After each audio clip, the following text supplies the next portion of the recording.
ao canal. Sou Rafaela da Mata, fundadora do Rafaela da Mata Academy, que já formou diversas pessoas dentro e fora do Brasil. Nessa mini aula de hoje, nós vamos falar a respeito de implantação de pigmento, de camada correta de implantação de pigmento. Muitas pessoas entram para a área da micropigmentação de sobrancelhas, acreditando que é algo simples, acreditando que vai ser fácil, e é isso que desaponta a maioria delas, porque quando vai entrar na área da micropigmentação, percebe que não é tão simples assim. A implantação correta de pigmento é algo que vai mudar o seu trabalho, vai te fazer decolar na área da micropigmentação. Quantas pessoas por aí não fizeram uma implantação de pigmento e com 7 dias já não tinha nada de pigmento na sobrancelha da paciente? E isso tem uma resposta, né? Acontece porque a micropigmentadora, normalmente, nos primeiros meses ali de micropigmentação, não sabe a camada correta de implantação de pigmento. Então acaba colocando o pigmento naquela camada mais superficial da epiderme. E o pigmento com 7 dias normalmente desaparece. Não pode acontecer. Nós temos que implantar o pigmento na camada da derme papilar, ali um pouquinho abaixo da camada basal da pele, para que esse pigmento encapsule na pele da paciente e não saia com tanta facilidade. Nós sabemos que existe uma degradação natural de pigmentos, né? O pigmento vai degradando com o tempo. Esses procedimentos mais superficiais, que são os procedimentos da nanopigmentação, são feitos para durar de 1 ano e meio a 2 anos no máximo. Então, vai ter essa degradação natural da pele, vai ter aquele clareamento, o pigmento vai ter uma perda de 30% a 40%, mas não pode desaparecer com tanta facilidade. O pigmento foi implantado, desapareceu com 7 dias, por exemplo, pode ter certeza que não teve uma implantação correta de pigmento. E para entrar nessa celeuma aí de implantação de pigmento correta, como implantar, como não implantar, não podemos deixar de falar sobre 3 fatores muito importantes, que são, o sistema tegumentar, que são nossas camadas de pele, local correto de implantação de pigmento. No sistema tegumentar, nós vamos decidir qual que é o procedimento que a gente está fazendo. Se a gente está implantando para fazer uma micropigmentação ou estamos fazendo uma tatuagem indo bem profundo na pele da paciente. Devemos falar sobre cascata cicatricial também, que é aquela cicatrização no pós-procedimento. E também vamos falar a respeito das possíveis interferências na cicatrização. Nós bem sabemos que 50% somos nós fazendo o tratamento, o procedimento, e depois 50% a paciente em casa. Devemos deixar bem claro para ela a respeito de hidratação, de não arrancar casquinhas. Isso tudo pode interferir de uma forma bem drástica na nossa nanopigmentação. Então vamos iniciar falando do nosso sistema tegumentar. Sistema tegumentar nada mais é do que as nossas camadinhas da pele. Nós temos diversas camadas da pele. Gosto de falar de 3: epiderme, derme e hipoderme. Dentro dessas 3 camadinhas temos outras diversas camadas. Camada espinhosa, granulosa, mas vamos falar da nossa derme papilar, que é a camada que nós implantamos o nosso pigmento. Não colocamos o pigmento na camada da derme reticular por ser bem mais profundo e já virar uma tatuagem. Quais são os indícios de que nós colocamos o pigmento na camada correta? Eu gosto bastante de utilizar anestésico em todos os meus procedimentos. Então, meu procedimento é totalmente sem dor. Finalizando esse procedimento, passado ali uns 40 minutinhos, é normal que a paciente sinta uma certa ardência. Como que eu sei que eu implantei o pigmento correto com a minha paciente sentindo ardência? Vocês concordam comigo que se eu fiz muito superficial, ela não vai sentir? Ela não vai sentir essa ardência? Eu preciso ter chegado na camada correta para ela sentir essa leve sensibilidade. Essa sensibilidade não pode ser algo que ela precise tomar remédio. Nunca aconteceu de uma paciente me mandar mensagem, por exemplo, depois sentindo muita dor. O inchaço deve ser totalmente leve, mas acontece de ter um leve inchaço que nas primeiras 6 horas já vai desaparecer. Quando eu finalizo uma sobrancelha, eu sempre gosto de pegar a minha haste flexível, o cotonete mesmo, e dar uma leve pressionada aqui na parte da sobrancelha. Vocês vão perceber que vai ficar mais branquinho. Por quê? Porque ele tem linfa. Ali tem uma aguinha que é aquela aguinha de machucado. Esse inchaço também caracteriza que nós colocamos o pigmento na parte correta da pele. Outra evidência que a gente tem que nós colocamos o pigmento na parte certa da pele. Outro indício é que a paciente, com o passar dos dias, vai sentir uma sensibilidade ao fazer as expressões faciais dela.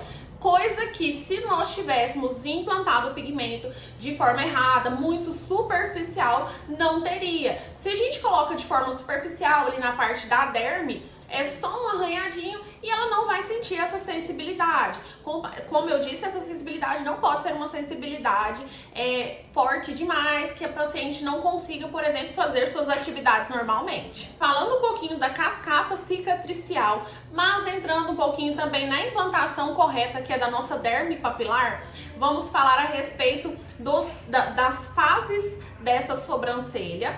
No primeiro dia é feita a implantação, fica aquela cor bem forte.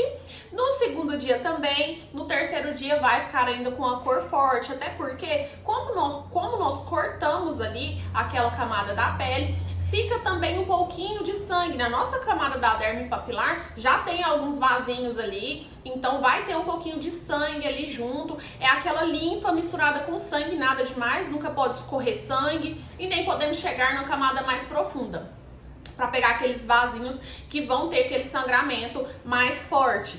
Mas fica aquela misturinha do sangue ali, então vai ficar mais profundo. Com o passar dos dias, esse pigmento vai clareando. Com 7 dias, esse pigmento deve ter clareado um pouco. Já deve estar assim, a paciente até fica meio insegura se o pigmento vai subir, se vai sumir, se não vai. E a gente sempre explica. Nós temos as nossas células de defesa, né? As nossas células de defesa ficam na nossa camada basal da pele.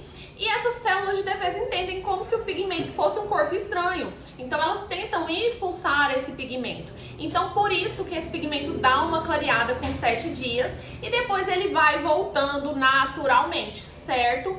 Temos que ter essa noção que o pigmento vai perder de 30% a 40%. Então, temos que explicar para a cliente sempre isso, a respeito das possibilidades desse pigmento dar uma clareada e ela não ficar chateada depois, insatisfeita com o procedimento. E aí nós devemos fazer um parâmetro. Se em 7 dias esse pigmento não clareou, é porque você implantou numa profundidade demasiada. Já foi ali para a nossa derme reticular, que é a camada mais profunda da pele. Então a gente vai analisando. Sempre eu falo para as minhas alunas que fazem, né, os cursos tanto presencial quanto online.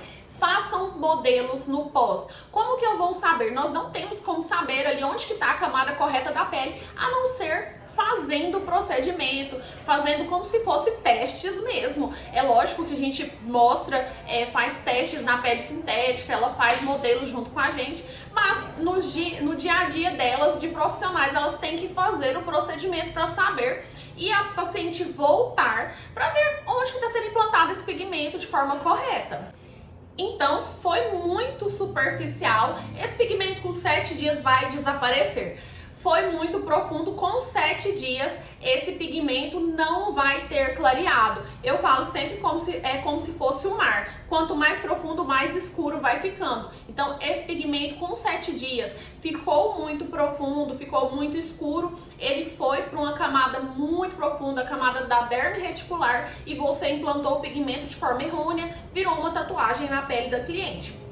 Temos que fazer então esses testes. 7 dias tem que ter dado a clareada, não pode ter sumido e não pode estar muito escuro. A respeito das interferências na nossa cicatrização, ainda falando um pouquinho da cascata cicatricial, nós podemos falar que essas sobrancelhas vão criar casquinha. Essa casquinha que muitas clientes querem arrancar de qualquer forma, essa casca ela não pode ser arrancada. A casca é o pigmento justamente que as nossas células de defesa expulsaram do nosso corpo e vai ficar realmente o que o nosso corpo encapsulou. Aquele pigmento que ficou realmente na pele encapsulada, que vai deixar aqueles fios bonitos. A casca não pode ser arrancada, essa casca vai sair sozinha.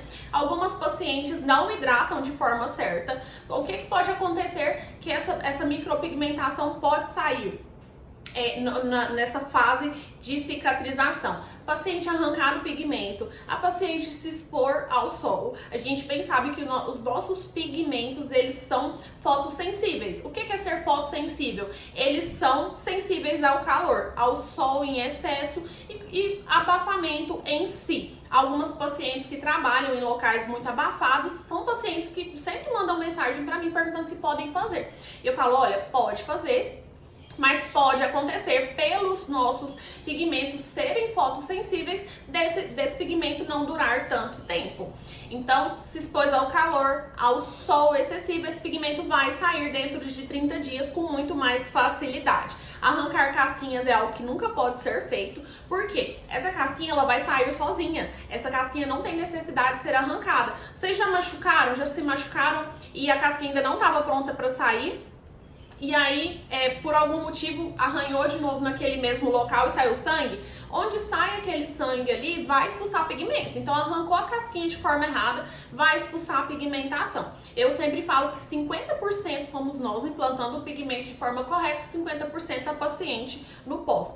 Hidratou de forma correta, o que eu peço? De 2 em 2 horas, 3 em 3 horas, a paciente dá uma hidratada naquela sobrancelha pra fechar aquele corte, porque é um nano corte, né, bem superficial, mas é um corte, então ele tem que fechar de forma correta, não arrancar cascas, hidratar de forma correta, não se expor ao sol. São uma das coisas que mais devem ser feitas, os passos para ter uma cicatrização perfeita. E agora eu já quero que vocês me contem de qual cidade vocês estão falando. Quero que vocês curtam, peço que vocês curtam, se inscrevam no canal e eu vou explicar de forma bem fácil como que vocês vão saber no ato da micropigmentação como implantar o pigmento e ver no momento que vocês estão fazendo ali o procedimento se está correto ou não. Então, fizemos o fio.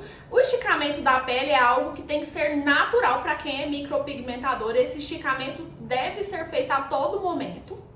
E quando fazemos o fio, vamos olhar para aquele fio e entender se foi um fio muito profundo, um fio muito raso ou um fio excelente, um fio que vai ficar na sobrancelha da cliente.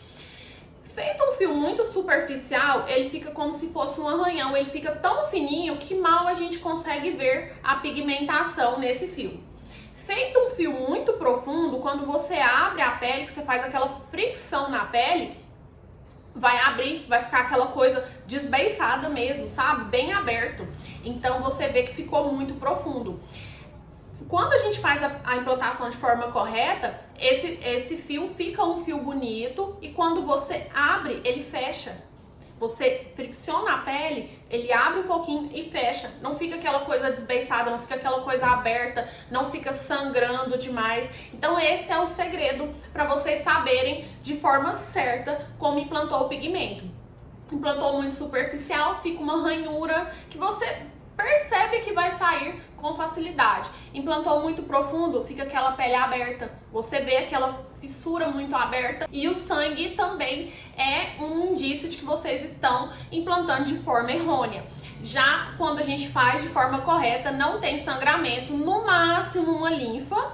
E quando você abre ali, você vê que o fio ele não vai ficar aquela coisa desbeiçada, ele fica fechadinho, fica aquele fio bonito. Então façam sempre esse teste de abrir a pele quando estiverem fazendo o fio. Outra coisa que eu gosto bastante, como peles são peles diferentes, as nossas peles são todas irregulares, eu gosto bastante quando vou fazer uma sobrancelha de fazer um fio no meio da sobrancelha primeiro para saber como que é aquela pele. Existem peles mais finas, peles mais grossas, então a gente faz um testezinho, eu gosto sempre de fazer um testezinho de fio dentro da sobrancelha da minha cliente. A gente sabe que pessoas mais velhas, pessoas mais idosas e pessoas mais jovens tendem a ter uma pele mais fina. Então gosto sempre de fazer esse teste de fio também. Gente, muito obrigada por terem ficado até o final desse vídeo. Deem muitos likes, espero vocês para os próximos.